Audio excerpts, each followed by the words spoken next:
Halo teman-teman, hari ini kita akan membahas tentang First Run, Stride, Glide.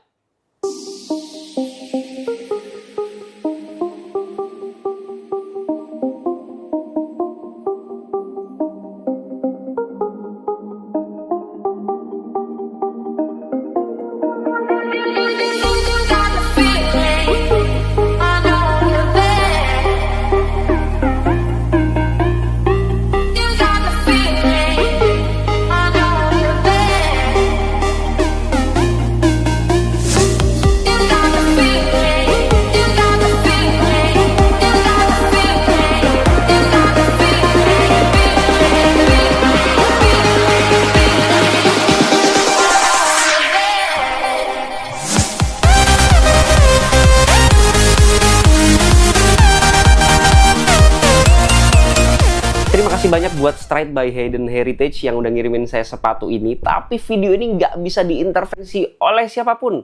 Karena video ini adalah murni pendapat pribadi saya sebagai pelari jelata. Bagi teman-teman yang masih belum subscribe, klik tombol subscribe yang warna merah yang di bawah ini biar saya makin semangat untuk membuat video-video bermanfaat buat teman-teman sekalian. Dan biar nggak ketinggalan kalau misalnya saya upload video baru tentunya seputar dunia lari. Industri lari di Indonesia itu lagi naik-naiknya. Salah satunya yang lagi gencar adalah produsen sepatu larinya juga ngikutin gitu ya. Nah, untuk sepatu lari lokal brand asli Indonesia yang sekarang lagi berkembang salah satunya adalah Stride. Jadi Stride ini udah banyak artikelnya sih, udah beberapa sepatu dan saya sendiri udah nyobain beberapa sepatunya yang menurut saya cukup proper untuk dipakai teman-teman yang masih pemula. Dan harganya sendiri cukup murah sih menurut saya ya, karena ini sendiri juga setelah saya cek di toko online gitu ada sekitar cuman 300 ribuan. Jadi termasuk yang paling entry level di antara brand-brand lari, sepatu lari yang ada di Indonesia. Ya tapi ada tapinya lah ya, nggak usah lama-lama, mungkin kita langsung bahas mulai dari beratnya terlebih dahulu. Setelah saya timbang manual di ukuran saya 42, sepatu ini ada di angka 250 lebih sedikit. Jadi kalau saya sendiri mengkategorikan sepatu lari beratnya 250-300 adalah sepatu lari yang standar atau tengah-tengah. Ini beratnya di 254, jadi masuk kategori tersebut. Hampir ringan sih seandainya di bawah 250 gram. Ya kalau untuk kategori daily trainer saya rasa ya berat segitu sih udah pas banget gitu ya.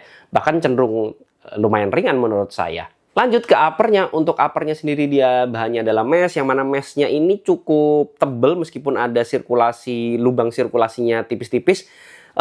Kalau saya pegang seperti ini cukup lembut ya, dan dia cukup tebel. Jadi kalau prediksi saya sih durability-nya panjang, tapi saya nggak tahu seberapa panjang ya, karena saya sendiri baru nyobain sekali, first run impression aja di sepatu ini.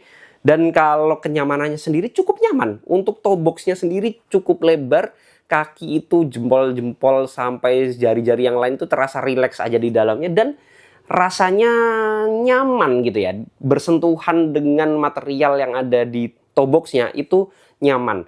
Kemudian kalau untuk breathability atau sirkulasi udaranya sendiri menurut saya agak rendah. Karena setelah saya tes dengan mesin asap, nggak terlalu bagus-bagus amat, masih bisa sirkulasi sih, masih bisa ada keluar masuk udara, cuman bukan yang bener-bener full sirkulasi gitulah atau sirkulasi tinggi gitu, enggak. Tapi sesuai peruntukannya sendiri sebenarnya memang kalau daily trainer nggak butuh yang full sirkulasi yang bagus banget, yang breathability-nya tinggi, nggak perlu seperti itu juga. Tapi durability menjadi faktor yang penting, dan saya rasa durability di sepatu ini terutama di bagian upper kalau prediksi saya sih ini cukup bagus gitu ya. Lanjut ke lacing sistemnya. Untuk lacing sistemnya sendiri nggak ada yang spesial, bekerja dengan baik. Di pemakaian pertama saya nggak ada masalah sama sekali sih, walaupun untuk tali sepatunya sendiri terkesan kelihatan murahnya baru kelihatan gitu ya, muncul gitu ya. Tapi ya wajar sih, ini harga sepatu lari 300 ribuan gitu ya. Nah ini terkesan murah memang. Kalau untuk durability-nya kayaknya agak ringkih sih, cuman saya nggak tahu juga umurnya seberapa panjang. Ya tapi secara fungsi masih bekerja dengan baik. Di tali juga saya nggak copot juga, tali sepatu ini ya aman-aman aja. Kemudian kalau untuk hole-hole-nya di sini, nah ini kan hole-hole-nya ada layer di luarnya seperti ini. Ini yang agak bikin saya khawatir karena layernya agak kebuka ya. Biasanya memang agak kebuka, tapi ini kayak kebukanya beda. Kayak lemnya itu kayak gampang copot gitu. Nah, saya khawatir nih, ini apakah gampang kekopek atau sampai bahkan nanti gimana ya? Ya lemnya copot atau gimana lah. Karena kalau secara looks agak sedikit mengkhawatirkan gitu ya dibandingkan dengan sepatu lari yang udah pernah saya cobain yang lainnya. Walaupun harganya mirip-mirip, tapi saya belum pernah melihat yang se-open ini gitu ya. Ya cukup mengkhawatirkan, tapi nggak kebuka juga sih, nggak copot juga. Tapi saya nggak tahu kan karena baru pemakaian pertama. Lanjut ke tang atau lidah sepatunya. Lidah sepatunya super maksimalis, ada padding yang banyak banget, bantalan yang di sini nyamannya luar biasa. Nggak setengah-setengah dia ngasih bantalannya, tebel banget. Jadi pada saat saya pakai itu langsung nempel di punggung kaki saya, langsung kerasa banget empuknya dan udah stay di tempatnya aja gitu. Agak sedikit kaku di bagian tengahnya sini, tapi bukan kaku yang bikin nggak nyaman kaki, bukan. Tapi kakunya malah bikin bagus, posisinya stay aja gitu, nggak goyang kanan kiri seperti ini. Ya karena memang bantalannya cukup tebel juga gitu ya. Tapi yang saya sayangkan di sini ada tang loop. Biasanya sini kan tali sepatunya bisa dimasukin ke lubangnya di sini ya. Tapi ini kok gimmick. Ini tang loopnya gimmick, nggak bisa dibuka guys. Ini jadi kayak cuman hiasan aja.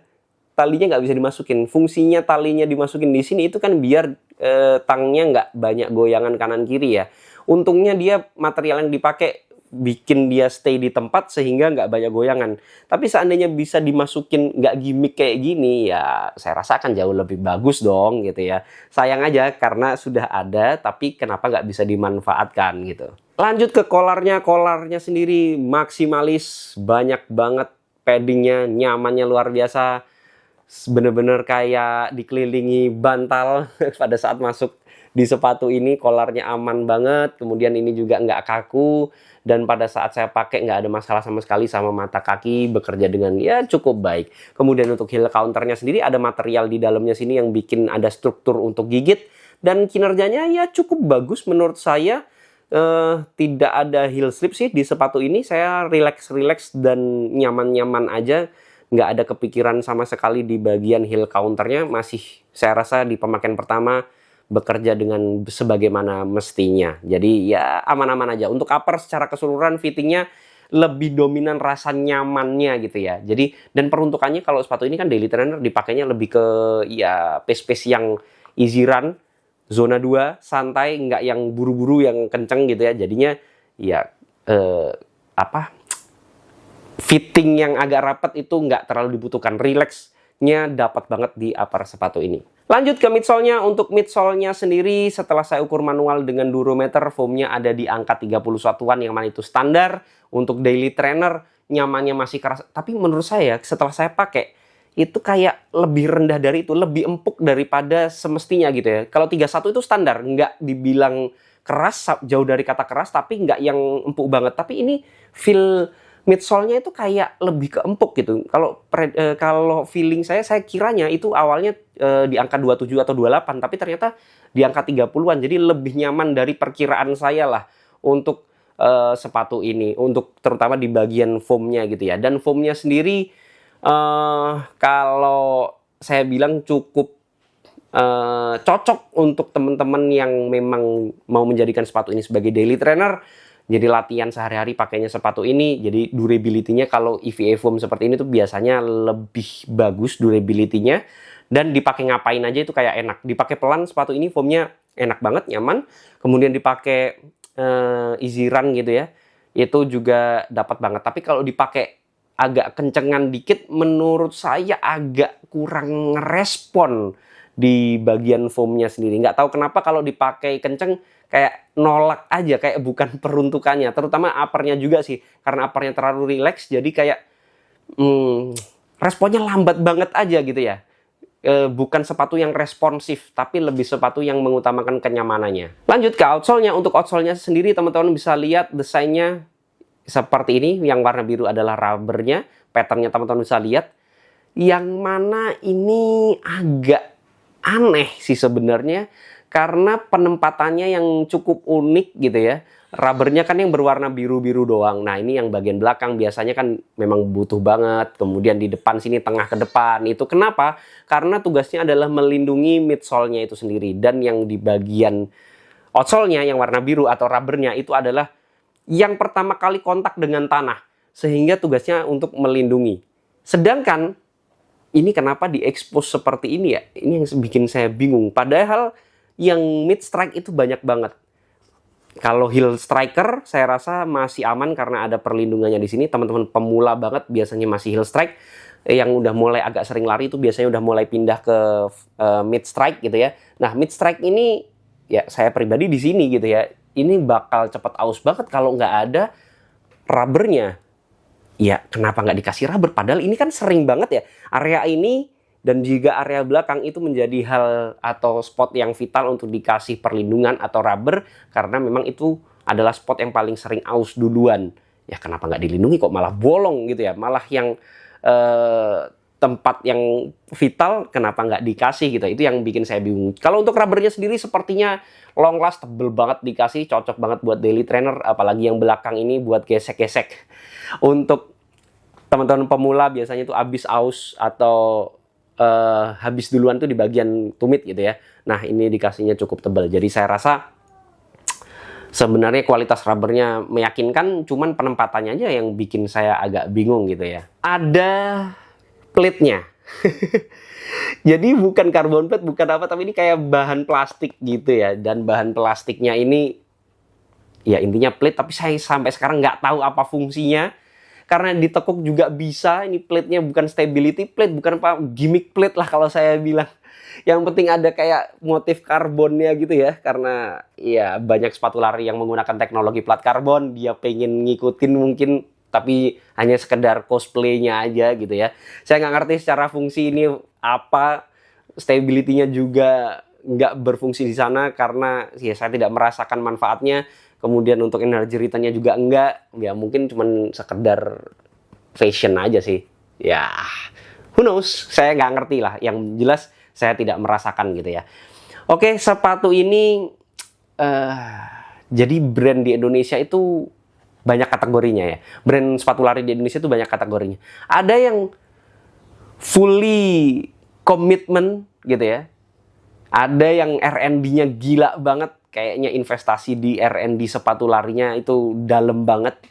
Ada yang sekedar bikin sepatu lari karena memang saat ini pasarnya lagi banyak gitu ya. Salah satunya adalah Stride kalau saya bilang. Karena produk-produknya Stride itu bukan produk yang diperuntukkan untuk pelari yang memang benar-benar memperhatikan secara teknis lari.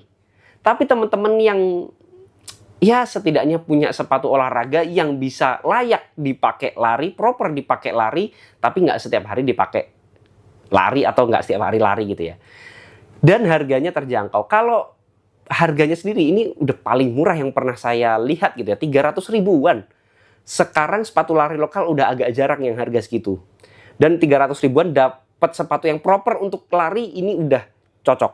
Tapi kalau kalian yang demand teknis larinya tinggi banget, saya rasa banyak yang sepatu yang lebih baik. Tapi kalau entry level yang sekedar proper dipakai lari, nyaman dipakai lari, sepatu ini bisa banget gitu ya. Dan harganya ya 300 ribuan, luar biasa. Mungkin itu saja yang bisa saya bahas dari first run impression daripada Stride Glide ini. Tapi balik lagi itu semua adalah pendapat pribadi saya.